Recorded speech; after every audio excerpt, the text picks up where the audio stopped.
tema diskusi hari ini adalah ini kan sangat masif sekali terjadi pembelokan sejarah Mataram. Katanya jalur Sinuwun Pakubuwono itu ke Asgaf. Katanya jalur Ngarso Dalem Hamengkubuwono itu ke apa itu, ke Bin Yahya apa Bakbot atau apa kira di Ponorogo juga diklaim Bin Yahya, ya kan. Dan yang kemarin viral dan sudah dibongkar secara manuskrip, secara sejarah, ya kan, oleh Dr. Yasan Arafat, circle kita para sejarawan dan pelaku budaya keraton juga di Yogyakarta, Kanjeng Raden Tumenggung Sumodiningrat yang merupakan patih di zaman HB kedua. Beliau menantu HB kedua, cucu HB1, artinya menikahi sepupunya.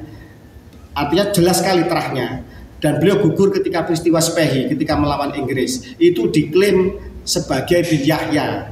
Lah, ini sudah diluruskan, sudah dijelaskan ke publik, bahkan keturunannya juga sudah mulai angkat bicara. Lah, ini pembelokan sejarah dan makam-makam ini, bagaimana kita seluruh tanggung jawab Trah Mataram, artinya seluruh kesejarahan dari Trah Mataram kan ada Surakarta Hadiningrat, ada Ngayogyakarta Hadiningrat, ada Mangkunegaran, ada Pakualaman dan seluruh derivasinya baik leluhurnya maupun keturunannya. Dengan baik bagian dari Diponegoro itu bagian dari Trah Mataram, juga mungkin Majapahit dan Demak itu adalah sebelum Pajang juga adalah bagian dari keluarga Mataram itu sendiri, satu jalur akar yang sama. Dan ini nyambung juga dengan Cirebon, dengan Banten, Siliwangi, Pajajaran dan lain-lain, bahkan dengan Palembang dan kesultanan-kesultanan di seluruh Indonesia. Ini masalah bersama, bukan hanya masalah Mataram, tapi seluruh Nusantara. Untuk menyikapi ini bagaimana? Nah, ini siapa yang bicara dulu Pak Nyai? Monggo. Kiai Toto. Kiai Toto. Orang keraton ya, harus ngomong ya, harus keraton. Assalamualaikum warahmatullahi wabarakatuh. Waalaikumsalam. Ya, terkait dengan fenomena yang terjadi saat ini, apa yang disampaikan Gus Fakih saya kira memang menjadi keprihatinan kita semua sih. Terutama runtuhnya moral tentang national building itu. Ini sebenarnya yang menjadikan kita saat sekarang ini mudah terjajah. Sebagian saudara-saudara kita menjadi inlander karena itu. Jadi bukan lagi soal bagaimana nanti ke depan saudara-saudara kita ini turut berjuang, tetapi yang perjuangan yang paling berat sebenarnya kita menyadarkan saudara-saudara kita. Nah, ini tentunya tak lepas dengan keberadaan keraton-keraton Nusantara sebagai pemangku budaya. Saya berbicara di sini mungkin sebagai kapasitas saya dalam porsi kebudayaan ataupun sejarah, bagaimana peran kebudayaan menjadi benteng dalam persoalan, di berbagai persoalan yang mengikis rasa nasionalisme bangsa dan negara ini. Nah, tentunya apa yang disampaikan Gus Fakih tadi terkait dengan kita harus bersatu, mungkin dari ujung timur sampai ujung barat ini memang kita harus bergandengan tangan, karena ini Bhinneka Tunggal Ikanya di sini. Jadi tanpa kita bisa bersatu dengan menguatkan akar budaya, kita mustahil akan menjadi kuat. Nah, ini masing-masing mungkin peran keraton sendiri saat sekarang ini sangat sentral sekali. Di semua keraton saya menganggap ini sangat sentral sekali. Baik keraton Catur Sagutra, kalau kita ini 4 keraton ini termasuk Kasultanan, Kasunanan, kemudian Pakualaman dan Mangkunegaran, kemudian keraton-keraton lain yang sekarang ini masih ada di keraton-keraton Nusantara yang tergabung dalam gugusan keraton Nusantara ini harus kita perkuat, karena ini jaringannya mereka ini makin masif. Kami menyebut mereka karena ini bisa jadi ini bukan hanya mereka saja, bisa jadi nanti akan ada RA-RA yang lain kan seperti itu. Nah, ini tentunya penguatan sejarah, kemudian penguatan kebudayaan, kemudian bagaimana kita menjalin sinergi dengan lembaga-lembaga adat ini harus kita perkuat sekali. Karena lembaga adat saat ini juga prihatin, tetapi ketika ditangkal dengan isu agama pasti mereka juga kasihan. Ini kami juga tahu sendiri. Kemarin juga secara mungkin beberapa tokoh-tokoh lembaga adat sudah kami temui dan mereka menyatakan keprihatinan yang sama. Namun untuk bergerak kan juga harus membutuhkan sinergi semuanya. Betul. Tanpa harus menyebutkan lembaga A, lembaga B, tetapi kami tetap terus berusaha menjalin kekuatan ini. Nah, ini kami harapkan untuk saat sekarang, karena yang menjadi basis atau nun sewu, panggungnya itu sebenarnya kan tersentral di mata, itu tersentral panggung kecil itu kan Indonesia Kecil di Solo. Betul. Ya, ini bagaimana kami penjenengan-penjenengan dan kita semua nanti bersatu untuk merekatkan baik yang dari barat, dari timur, tapi semuanya tersentral sebagai benteng-benteng lewat kesejarahan. Nah, ini kemarin kami juga menjalin hubungan dengan beberapa lembaga sejarah. Kami ingin memperkuat dari mungkin dari sisi sejarah dan kebudayaannya. Baik cara dakwah para wali akan kita kuatkan lagi, kemudian buku-buku dan ajaran-ajaran para wali kalau bisa memang kita translate ke dalam bentuk bahasa Indonesia, namun tidak meninggalkan sebagai sumber primernya agar itu bisa menjadi kajian-kajian di beberapa lembaga dakwah ini sebagai penguatan. Betul. Kemudian bagaimana kita nanti sudah merangkai dengan Yai Joko di beberapa tempat yang akan diklaim oleh orang-orang ini, nanti kita berikan satu tokoh dengan label tertentu agar ini bisa menjadi tameng, minimal di sana ada tokoh yang bisa menjadi tameng. Ini perlu kita terus membangun ini. Makanya saya kira itu yang menjadi gagasan kami dengan jaringan pesantren di Solo Raya yang kemarin digagas sama Yai Joko ini. Kami akan bergerak dan akan bersinergi dengan siapapun, baik lembaga pemerintah maupun individu secara sejarah ataupun kebudayaan, kami akan menjalin. Saya kira itu yang akan menjadi benteng bagaimana kita menyadarkan saudara-saudara kita, karena itu yang paling berat sebenarnya.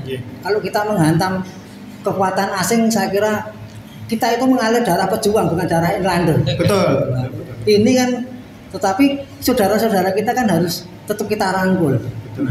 Saya kira itu yang bisa saya sampaikan sebagai mungkin Sule Sariranipun Kiai Joko saya di sini. Saya kira itu matur nuwun. Terus gini pertanyaan, nah, sebelum ditutup, jangan dulu, nah, ini kan interaktif ya. Jadi gini, ketika orang Jawa dengan kebudayaan Jawa ingin melakukan suatu gerakan penyikapan atau ketradisian, biasanya langsung dituduh kejawen atau kemudian Islam abangan dan lain-lain, ya kan? Padahal, ya kan, kalau kita tahu Mataram Islam sendiri dengan segala pecahannya empat keraton ini itu sebenarnya kan bernafaskan Islam. Sultan Agung mengatakan bahwa wong Jawa kuwi kudu Islam, orang Jawa adalah Islam, betul nggak?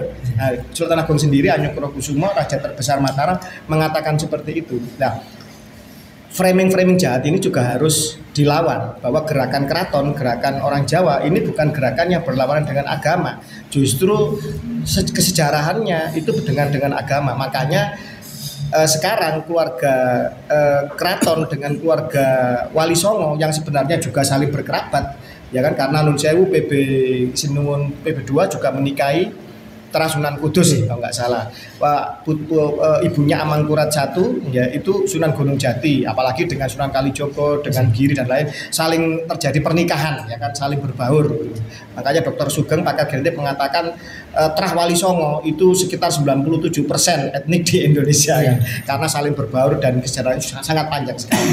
Nah, menurut panjenengan langkah apa yang telah dilakukan oleh keraton untuk merangkul lembaga keagamaan, artinya lembaga umarok dan ulama pewaris ideologis dan biologis Islam Nusantara ini, apa yang harus segera dilakukan? Terkait dengan apa yang disebut kejawen ini sebenarnya kan suatu framing, kalau saya menyebut ini framing jahat untuk bagaimana kebudayaan yang bersumber dari akar yang dari keraton ini dibelokkan. Kenapa? Karena yang namanya kejawen itu sebenarnya bukan aliran atau kepercayaan ataupun suatu gimana ya, seperti yang sekarang ini diframingkan dengan hal yang klinik dan lain-lain. Betul. Karena kejawen itu sebenarnya, kejawen itu sikap hidup. Betul. Kita harus paham dulu. Kenapa saya menyebut sikap hidup? Siapapun bisa menjadi masyarakat Jawa ketika bersikap hidup kejawen. Bagaimana? Ya sopan santun, unggah-ungguh, ada budi pekerti. Bagaimana kita menyebut itu? Itu sebenarnya yang kita sikap hidup kita. Bagaimana kita memaknai filsafat tentang pendopo. Masyarakat Jawa itu kan menerima tamu itu tak terima di depan dulu sebelum Anda masuk ke ruang kami, kan begitu. Piye kita jagongan di depan. Kalau sudah bisa, kamu saya ajak ke Peringgitan. Ini tidak di dalam. Sentong itu bagian wilayah masyarakat Jawa sendiri, kan begitu. Tentang sikap-sikap hidup. Lah, sikap hidup ini sekarang kan framingnya kalau kejawen kan pasti wah wis kejawen keras kan seperti itu. Bahkan kami seringkali melihat di medsos juga seperti itulah. Pemahaman ini memang harus kita sampaikan karena apapun namanya kebudayaan akar yang disumber dari Jawa yang dari keraton ini semuanya kan sumbernya ke para wali. Betul. Itu tidak bisa tidak di situ karena yang namanya Mataram Islam dibangun berdasarkan garis-garis syariat baik secara filosofi maupun secara pembangunannya. Nah ini memang harus kita junjung tinggi.